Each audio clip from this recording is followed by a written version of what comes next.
Serions-nous dans une sorte de république bananière, un pays qui n'a de démocratie que de nom? J'ai envie de dire une espèce de la cour du roi Péto. Est-ce qu'on pourrait déjà commencer à parler de la vengeance du judiciaire sur la politique? Ce qui s'est passé vendredi à l'Assemblée nationale est inédit et ne s'est jamais produit dans l'histoire même dictatoriale de ce pays sous le régime du maréchal Mobutu. Jamais les députés n'ont été empêchés de faire leur travail. Bonjour ou bonsoir. Je reviens dans cette vidéo sur ce qui s'est passé à l'Assemblée nationale, sur cette cacophonie ou cet imbroglio autour de l'affaire Kabunda-Kabund. Je parlerai également du procès Caméré avec le verdict de la Cour du tribunal attendu le 20 juin. Mais j'enregistre cette vidéo au moment où certains de nos compatriotes, pendant que nous, on est un petit peu distraits ici à Kinshasa ou Kivu, à Beni, à Ituri, on continue à tuer des miliciens à la gâchette facile, ont encore ouvert le feu. Les informations font état d'une dizaine de nos compatriotes qui sont décédés, qui ont trouvé la mort dans cette attaque, à la fois en Ituri et dans le Kivu. Et ça, sous l'indifférence de certains responsables qui, je serais tenté de dire, qui nous créent des sujets pour faire diversion et détourner carrément notre attention de ce qui est important, de ce qui est essentiel, l'intégrité de notre territoire qui est en danger maintenant. Pendant que l'ennemi est en train d'avancer, l'envahisseur nous envahit de plus en plus, et nous, on est dans une sorte d'imbécilité, je veux dire, cette légèreté qui caractérise notre façon de voir les choses, et cette distraction qui nous caractérise aussi au point que nous avons oublié l'essentiel pour nous mêler dans la petite politique politicienne qui, au finish, n'aboutit à rien. J'espère vraiment que vous allez très bien, mes chers compatriotes. Naza penza ne sengoya kosa la vidéo oyo parce que je suis très en colère, je suis très remonté parce que quand j'arrive au palais du peuple, siège du Parlement, inviolable, vous pourriez encore lire la Constitution ou encore l'article 7 du règlement intérieur de l'Assemblée nationale et du Sénat. Le siège du parti de l'Assemblée nationale et du Sénat est inviolable. Comment on peut expliquer cette immixtion du pouvoir judiciaire sur le pouvoir législatif? Comment on peut comprendre la célérité avec laquelle le Conseil d'État traitait l'affaire Kabunda-Kabund? Comment on peut accepter ou comprendre que l'État, que toute une institution soit désacralisée parce qu'un homme est à la recherche effrénée d'un poste? Comment ne pas être révolté et dire peut-être au bon Dieu, pourquoi as-tu fait que je naisse dans ce pays où parfois on ignore superbement les règles qui existent? Comment expliquer, enfin comment, parce qu'il y a tellement de questions qui me taraudent en ce moment, comment expliquer que l'état des droits, tant claironné, l'état des droits tant vanté, dévie maintenant? C'est déviationnisme inédit de l'état des droits à la congolaise qui révolte les bonnes consciences.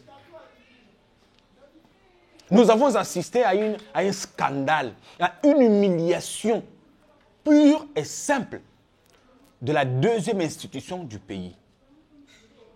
Et tout ça parce qu'un individu aurait instrumentalisé des juges pour qu'il soit rétabli, parce que finalement on comprend que tous ces politiciens qui se battent nuit et jour, décidément on comprend qu'ils ne se battent pas pour nous, pas pour notre bien-être, pas pour ce que nous devons bénéficier, nous, population, mais plutôt pour leur poste, le pouvoir pour le poste. C'est effectivement ce que Azarias Robero disait encore dans cette vidéo devenue virale. Voilà ce qui donne le pouvoir.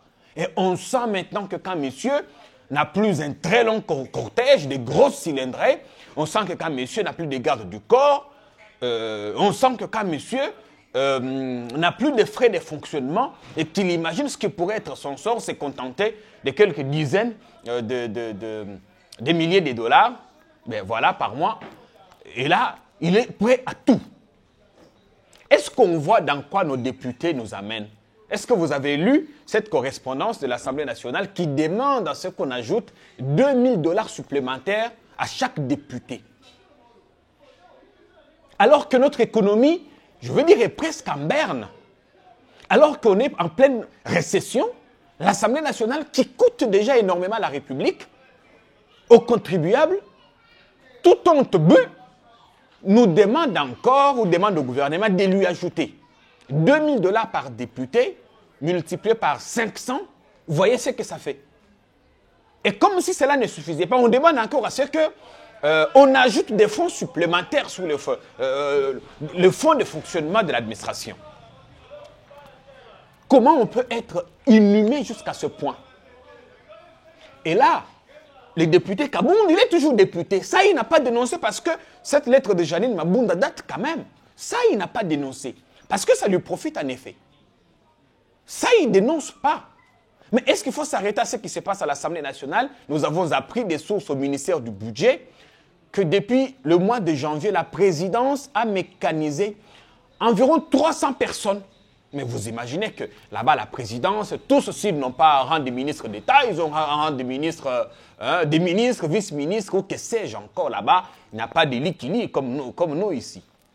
Il faut voir les avantages auxquels ils ont accès. Au-delà même déjà de la longue liste interminable présentée par notre président, des centaines de conseillers, et même des conseillers inutiles, parce qu'effectivement, il y en a qui sont là, qui ne connaissent pas leur véritable job description, ils font quoi?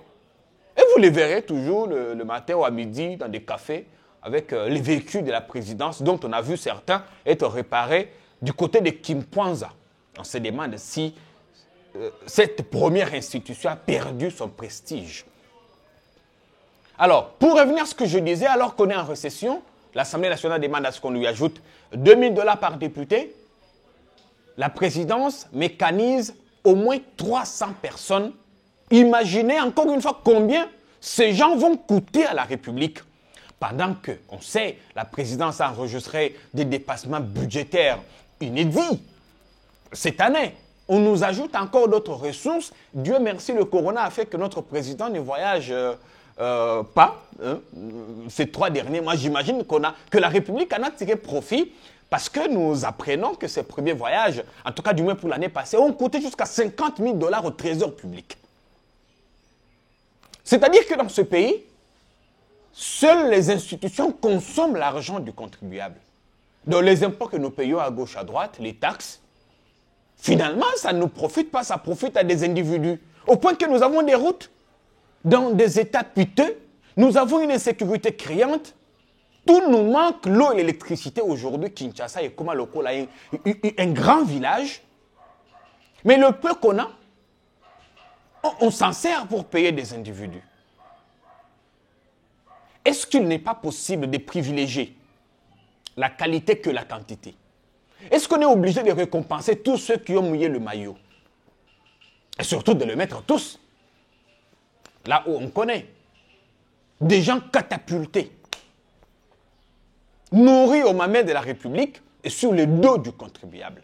Mais ça, il faut être un pantin pour ne pas se révolter. Ça, il faut effectivement être un placebo, comme disait Martin Fayoulou, pour ne pas être en colère. Mais le fond de tout ça, c'est qu'on sent que nos politiques, même ceux qui nous ont fait rêver, ils sont dans une course du pouvoir pour le pouvoir, le matériel, l'enrichissement illicite dénoncé fin décembre par l'Église catholique. On est en fait dans ça. Personne ne se bat en réalité pour le pays. Personne. On les voit tous préoccupés. D'autres ont commencé maintenant à parler des élections de 2023. Pendant qu'on est encore en 2020, pendant qu'il y a d'innombrables défis qu'il faut relever, d'autres ont déjà placé le curseur sur 2023. Mais qu'avez-vous fait de ces 5 ans que les Congolais vous ont donnés? Vous en avez fait quoi, messieurs? Et en 2023, vous allez nous amener encore un autre discours démagogique pour qu'on vous fasse confiance? Est-ce qu'on est au moins sincère? Est-ce qu'on est sérieux? Est-ce qu'on s'arrête un instant et qu'on se dit, analysons froidement la situation du Congo pour voir ce qui se passe? Comment expliquer qu'on empêche aux élus du peuple, qu'on empêche à la deuxième institution du pays après la présidence, comment expliquer qu'on humilie aussi publiquement les députés? Comment expliquer que la police vient assiéger le siège de l'Assemblée nationale par un ordre mal donné? Jusqu'où ira-t-on dans ce que Janine Mabunda appelait la République des juges? Jusqu'où ira-t-on? Jusqu'où les juges sont capables d'aller dans ce qui paraît comme une sorte de vengeance. Cette vengeance du judiciaire sur la politique. Nous voulons d'un état de droit. L'état de droit suppose le respect des textes. L'état de droit suppose qu'il n'y a pas une supra-institution. Effectivement, l'état de droit voudrait que des juges ne reçoivent pas des ordres. Mais dans ce qui se passe, quand vous voyez la célérité avec laquelle cette affaire Kabound a été traitée, quand vous voyez comment on a même refusé à la partie défenderesse, à la partie accusée, le droit de prendre un peu de temps pour avoir accès aux pièces du dossier et préparer la défense, on essaie de comprendre qu'il existerait, je voudrais l'utiliser au conditionnel, une certaine main noire qui manipule maintenant notre justice. On comprend qu'on retombe effectivement dans ce que l'on a reproché dans un passé récent, que nous avions une justice manipulée. Effectivement, que le président Kabila avait reconnu que nos magistrats avaient des problèmes. À son temps, Tanguy Mwamba avait reconnu que nos magistrats étaient des hommes corrompus. Mais maintenant, est-ce qu'on est au-delà de la corruption, c'est-à-dire des ordres sont téléguidés. On dicte aux juges ce qu'ils doivent faire et tout ça pour protéger un seul individu. C'est lui-là même qui a menacé toute la République, qui a dit si on touche à mon poste, on va demander à ce que le temps s'arrête. Voilà dans quoi vous nous avez amenés. Voilà dans quoi le désordre caractérisé qu'il y a à l'UDPS s'exporte au sommet de la République. Effectivement que ce parti est légendairement connu pour son désordre caractérisé. Pour être honnête, ça n'a pas commencé aujourd'hui, c'est depuis déjà des années 90. Les scissions à l'UDPS n'ont pas commencé vraiment aujourd'hui. Mais est-ce qu'on peut se dire que maintenant on est au pouvoir? On est au sommet du pouvoir. Et qu'on a l'obligation patriotique et même idéologique d'appliquer sa philosophie, sa vision. Le peuple d'abord. Est-ce que c'est toujours le peuple d'abord ou c'est nous d'abord? Moi d'abord. Est-ce que le peuple se retrouve dans ce que vous faites? Voilà que le dollar aujourd'hui est à 195. On ne sait pas si d'ici 2 semaines, l'on pourrait acheter un dollar à 2000. Un dollar à 2000 francs congolais. C'est ça le problème du peuple. Mais quand le dollar grimpe, on sait que sur le marché, il y a la surchauffe, les prix galopent. Mais on aimerait bien vous voir sur ça parce que, en effet, messieurs de l'UDPS, je voudrais m'adresser à vous parce que c'est vous qui êtes au pouvoir. Vous êtes de la social-démocratie. Vous êtes des socialistes. Et tant que socialiste, on suppose que l'homme est au centre de votre action. Mais on a l'impression que l'homme est superbement oublié. Le Congolais ne se retrouve pas. Il n'est pas au cœur de ce que vous faites. Le poste pour le poste, le pouvoir pour le pouvoir. Cette politique machiavélique où l'on fait tout pour se cramponner. L'on fait tout. Je suis, je reste. Mais à quel prix? Mes chers compatriotes, vous qui nous suivez ici ou ailleurs, vous avez peut-être l'impression qu'on en fait des trop. Non, on n'en fait pas de trop parce qu'on a accès à certaines informations qui sont alarmantes. Parce que nous suivons de très près la gestion quotidienne de notre pays et nous avons de quoi nous poser des questions. Poser des questions à ceux qui ont des réponses à nous donner. Mais s'il faut revenir même sur cette affaire de Kabound, comment expliquer que l'UDPS, que je t'ai choisi une autre candidate, on nous a dit sur instruction de l'autorité suprême. C'est-à-dire qu'aujourd'hui, M. Kabound est dans une sorte de confusion. Enfin, pas confusion. Il est en guerre. Non, je veux dire, il est en rébellion. M. Kabound est dans une rébellion. On vit un choc frontal entre les ailes de l'UDPS, leur dissension interne maintenant que s'exporte dans les institutions, notamment à l'Assemblée nationale. Comment expliquer qu'on veut d'une chose et de son contraire? On choisit une candidate, en même temps qu'on manigance les choses pour que la justice bloque le processus. Peut-on dire qu'il n'y a que M. Kabuda Kabound, cet homme providentiel qui compte à l'UDPS, et que tous les autres que l'on connaît, les Tshilumbu, les Tshilumbaï, les Mata, et même Patricia Nsea, cette dame, j'ai pu lire son CV, assez costaud. L'état des droits. Et comme quelqu'un disait sur les réseaux sociaux un jour, c'est l'état des droits qui va tuer l'UDPS. Parce que décidément, ce parti est habitué à l'anarchie. Mais on ne va pas vous laisser faire, messieurs. Si chez vous, vous êtes à mesure de violer votre propre statut, de donner un mandat spécial qui n'existe pas, de confier un intérim illimité à quelqu'un, en violation flagrante de vos propres statuts, cela ne peut pas s'appliquer à la République, malheureusement. Là, messieurs, vous aurez le peuple congolais sur vous, vous nous aurez. Il y a encore, je crois, de la place au quartier pénitentiaire, parce que c'est l'état des droits que nous défendons.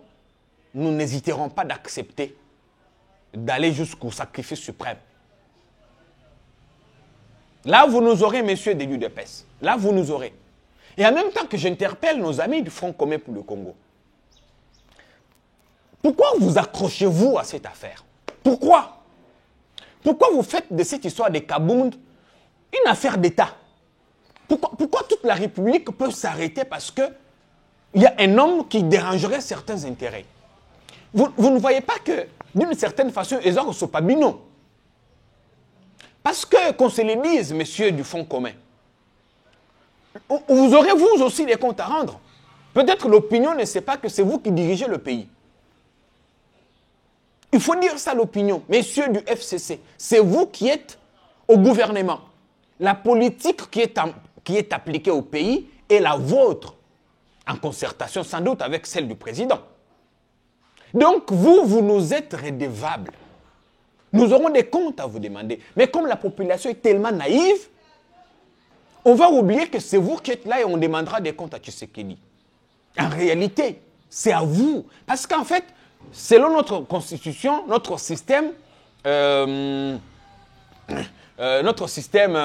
semi-parlementaire, ça voudrait dire que le président, d'une certaine façon, il règne, même si on n'est pas dans une monarchie, il règne, mais la personne qui gouverne, l'institution qui gouverne le pays au quotidien, c'est la primature. Et la primature qui est tenue par vous, messieurs du Fonds commun. Pourquoi est-ce qu'on ne peut pas faire une semaine sans qu'il y ait un scandale, sans qu'il y ait,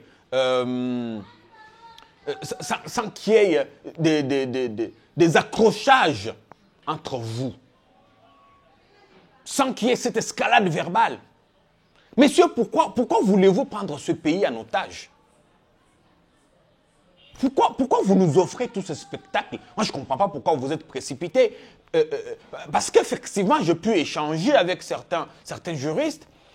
Kabound peut bien avoir raison parce que la procédure, d'une certaine façon, était ce qu'elle était. Il y a des choses à reprocher à cette procédure. Mais c'est allé tellement vite comme une lettre à la poste au point qu'on s'est dit, est-ce qu'il s'agit ici d'une réelle intention de faire respecter le règlement intérieur de l'Assemblée nationale ou carrément d'un règlement des comptes? Voilà ce que vous donnez à la République. Nous apprécions la bonne entente, l'image que M. Joseph Kabila, sénateur à vie, et M. Félix Tshisekedi, président de la République, nous offrent. Mais on ne comprend pas pourquoi, au niveau de leurs ouailles, au niveau de leurs poulains, au niveau de leurs turiféraires ou apparatchiks, ça ne s'accorde pas. Alors, vous avez passé une année ici à vous quereller. On va terminer la deuxième année en train de vous quereller. Finalement, ce sera 5 ans inutiles qu'on vous aura donné. Messieurs, nous vous tenons à l'œil. Messieurs du Fonds commun, messieurs du cash. Voilà comment vous donnez maintenant matière à réflexion à vos détracteurs de la MOCA. Voilà comment la MOCA est tout content maintenant. Parce que ça ne marche pas entre vous. Voilà pourquoi vous donnez la matière même aux Occidentaux qui pensaient que si les deux se mettent ensemble, la République n'ira pas en avant. Pourquoi ne pas vous inspirer de ce qui s'est passé ailleurs, en France? Cette cohabitation qui a été un tout petit peu difficile aussi avec Jacques Chirac, Mitterrand et les autres. Pourquoi ne pas vous inspirer de ce qui s'est passé? Pourquoi ne pas le faire? C'est-à-dire que nous allons passer 5 ans ici en train d'assister à vos querelles. inutile, qui ne profite vraiment pas à l'opinion publique, alors qu'il y a la surchauffe sur le marché, alors que le dollar grimpe, alors que l'insécurité bat son plein, alors que nous nous apprêtons à un chômage massif, après le confinement, le Covid, l'économie, qu'est-ce qu'elle est? Voilà dans quoi vous amenez le pays. Et on comprend pourquoi vous faites diversion. Vous nous trouvez des sujets inutiles de cette politique polycaillarde, si vous voudrez bien, pour détourner notre attention. Malheureusement pour vous, parce qu'il y a des gens qui vont vous résister. Il y a des gens qui vont dire non. Et ça, quoi qu'il arrive, et peu importe les prix qu'ils auront à payer. Mes chers compatriotes, je voudrais maintenant parler d'une autre affaire aussi importante. Ce qu'on a fait ici, une sorte d'affaire d'État maintenant, ce procès 100 jours. Encore une fois, je voudrais dire que quand vous regardez ce procès, vous vous dites, mais tiens, il faut décidément faire la politique pour quitter la misère.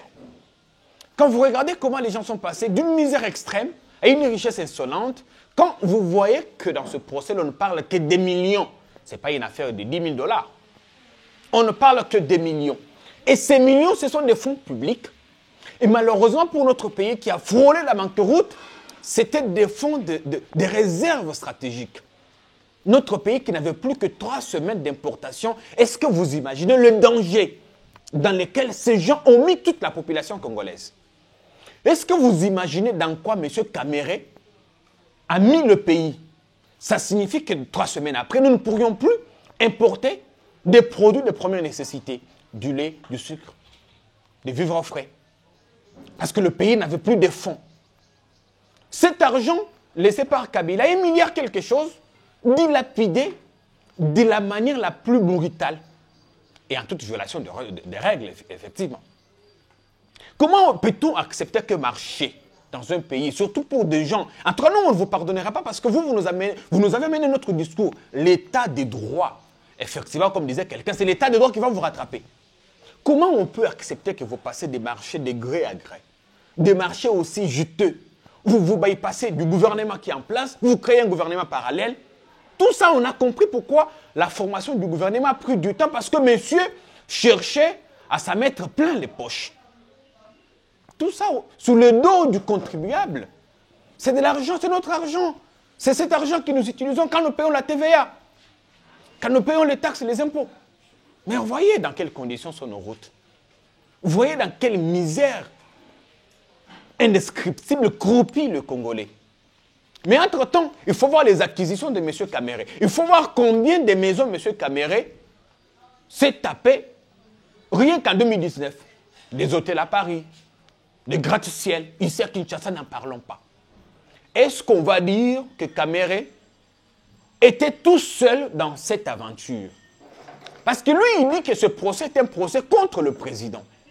Mais qui en veut autant au président? Caméré a-t-il agi seul dans ces scandales financiers? Le président n'était-il pas au courant de tout ce qui s'est passé? Fallait-il attendre que ce soit l'opinion qui crie au scandale pour que la justice se mette en place? Fallait-il attendre qu'il y ait clameur publique? Parce que nous avons appris qu'on a essayé d'étouffer cette affaire. Nous avons appris. Mais maintenant que Caméré parle d'un procès politique, est-ce qu'on peut comprendre que le premier collaborateur de notre président soit dans une affaire politique sans que notre président lui-même ne soit informé? Vous voulez nous prendre pour des moutons de panurge, messieurs? Bon, si c'est un procès politique, il viendrait de qui? Qui instrumentaliserait les juges? Qui instrumentaliserait les juges?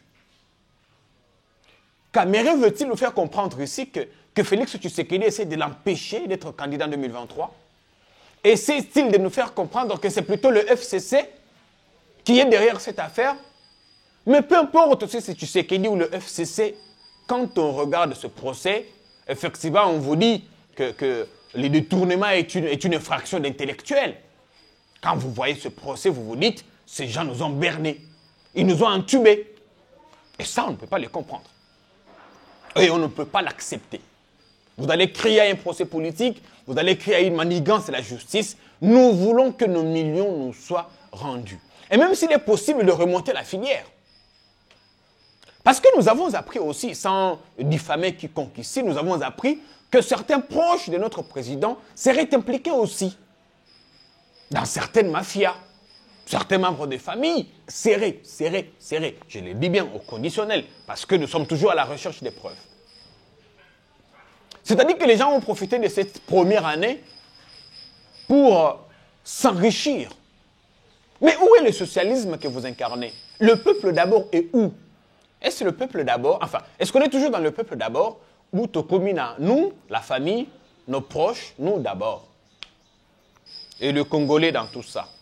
On a dit qu'on devrait, le projet des 100 jours, il ne s'arrête pas.